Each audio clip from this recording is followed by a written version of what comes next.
Welcome to the channel. This is Ryan Knows Tech with TechInform.us, and I'm going to take care of one of the bigger requests I've got recently, and we're going to take a look at the 13-inch MacBook Pro in relation to the 15-inch MacBook Pro and their size factor. Which one is more portable, easier to carry around?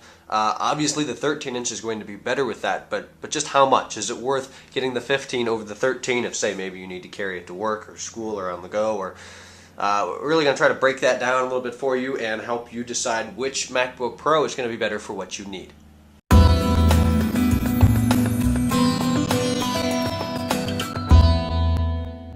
Just having them on top of each other like this, you can see the 13-inch is much smaller than the 15-inch, so that's going to play a big part.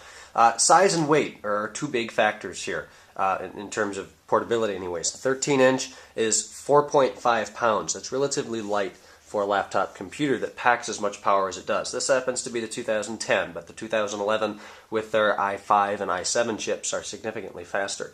The 15-inch below it is a 2011, and it's 5.6 pounds, so it's 1.2 pounds more. That's not bad, but you do notice it. I'm in high school. A lot of you, my viewing audience, know that. I'm a senior this year. I carried this guy around with me, not this specific one, but I did carry a 13-inch MacBook Pro around with me pretty much every day of my sophomore and junior year. Starting senior year, I have moved to the 15-inch. It has significantly more power. It does everything that I need it to do in about a third or less of the time that the 13-inch took me to do it. But that's the big difference between the Core 2 Duo and the i7 Quad. For those of you who may not know, I've got the 2.2 and SSD and 8 gigs of RAM in both right now. Well, actually, this is 4. No, it's not. They're both 8.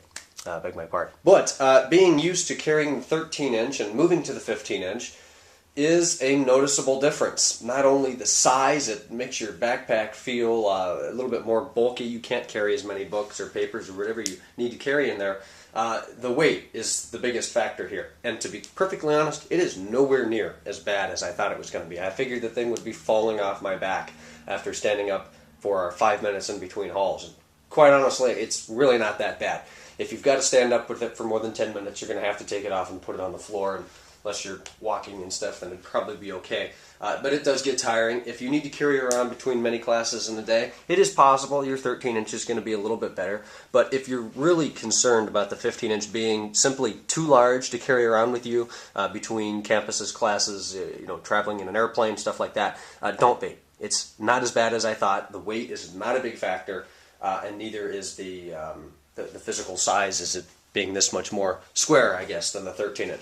You notice it, yes, but it is not an incredible burden. Getting the portability factor out of the way, this is not a 13-inch versus 15-inch in terms of specs and performance and stuff like that, but more talking about portability, you are going to have a lot more power, as most of you know, with your 15-inch. You're going to have a little bit less battery power, but a lot more processing power.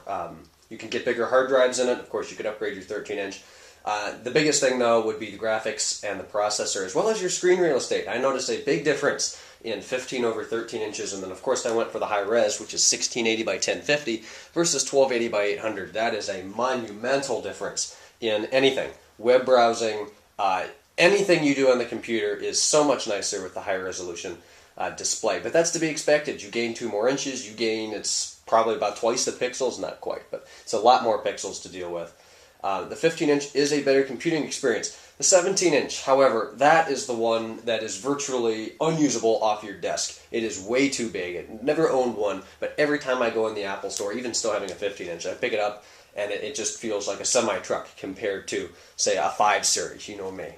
So, the 13-inch is your best one for carrying around, but the 15-inch is not going to be a problem. Obviously, the ultimate solution to this would be the 13 or 11-inch MacBook Air. Of course, those don't have the power, they do not have the connectivity and stuff like that. But if you're solely looking for something that you can practically fit in your pants pocket without anybody asking you about it, then you're probably going to want to go with the 11-inch Air. If you want more power and move up from there to your MacBook Pros and look at the 13 and the 15. Obviously, the best way to figure out which is going to be best for you, go into your local Apple store, pick one up, feel it, use it for a little bit in the store, and I hope this video could help you make your decision. So leave any comments or questions down below. Send me an email, ryan@techinform.us. Check out our site, techinform.us, and then my personal Twitter is twitter.com/JamesRSchultz.